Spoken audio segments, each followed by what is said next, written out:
देखिए 9.5 साल में काम हुए तभी हम पिछली बार 2000 हमारी 14 में 47 विधानसभा जीते थे और 2019 में 40 जीते।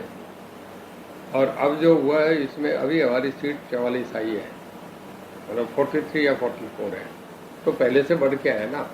और उसमें यह था कि जैसे मैं लोकसभा लड़ रहा था, मैं अगर सरसा होता तो कुछ परिणाम कुछ और अलग आ जाते।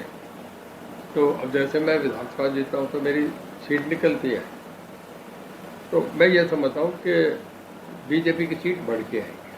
कांग्रेस फाइट में नहीं है। कांग्रेस 10 साल जहाँ चलेगी दोबारा आई नहीं, किसी स्टेट में भी नहीं है। जिन स्टेटों में एक बार चलेगी, वेस्ट बंगाल 1970 के बाद, मैं जहाँ गिना रहा हूँ 1970 के बाद ये 47 साल में वेस्ट बंगाल चली गई। उसके बाद आपका उत्तर प्रदेश, बिहार, गुजरात, उड़ीसा और तमिलनाडु, इन 6 स्टेटों में 250 मेंबर बनते हैं। आज तक दोबारा कांग्रेस आई नहीं 1970 के बाद। तो रिकॉर्ड रहा है जहाँ 10 साल बराबर कांग्रेस हार गई, फिर तीसरी बार नहीं आती। मेरा ये मानना है कैंडिडेट मैनेजमेंट का और कैंडिडेट्स पर बहुत डिपेंड करता है। बीजेपी के पास संगठन है, बीजेपी के पास अच्छे कैंडिडेट हैं। कांग्रेस पे ना संगठन है ना ठीक कैंडिडेट है, फिर आपस की लड़ाइयाँ बहुत है। सर 2014, 2019 और 2024 का विधानसभा चुनाव है, क्या समीकरण देख रहे हैं?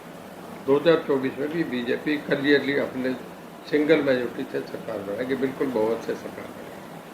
सर मानसून को लेकर हरियाणा सरकार कितनी तैयार है, क्योंकि पिछली बार बाढ़ का सामना काफी क्षेत्र में देखने को मिला था, इस बार कितनी मानसून आ चुका है? देखिए एक दिन मैंने सारे अधिकारियों ने उस दिन आपको भी थे सारा विजिट करा था। जहाँ जहाँ जरूरत थी हमारी JCB मशीन पॉपलेन लग रही है, उसमें हम इंतजाम कर रहे हैं। और देखिए बाकी तो कुदरत का कल हम देख रहे थे चंबा में पहाड़ गिर के। अब ये जब कहीं मैं देख रहा था इसमें उत्तराखंड में बहुत ज़बरदस्त नुकसान हो रहा है, तो बारिश का तो नेचर का तो कभी मुकाबला नहीं होता। अमेरिका जैसे कंट्री भी हाथ जोड़ देते हैं। पर हमने अपनी तरफ से पूरी तैयारी है। जो सामान्य बरसात आती है उसके मुकाबले में कोई दिक्कत नहीं। अगर बहुत कुछ बरस जाए, अगर पहाड़ी टूटने लगे, बादल फटने लगे, तो फिर आदमी कुछ नहीं कर सकता। मैं समझता हूँ राहुल गांधी ने यात्रा करी थी, उसमें भी कई सवाल पूछे थे।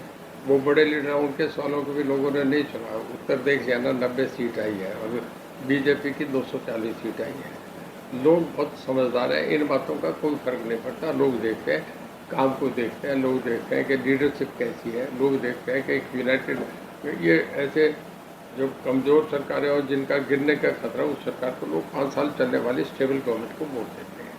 सर भूपेंद्र सिंह हुड्डा गुट है और एक है शैलजा गुट। अगर अब हम हिसार में थे, कल परसों भूपेंद्र सिंह हुड्डा का प्रोग्राम था, वहाँ पर शैलजा गुट के कोई भी व्यक्ति नहीं थे।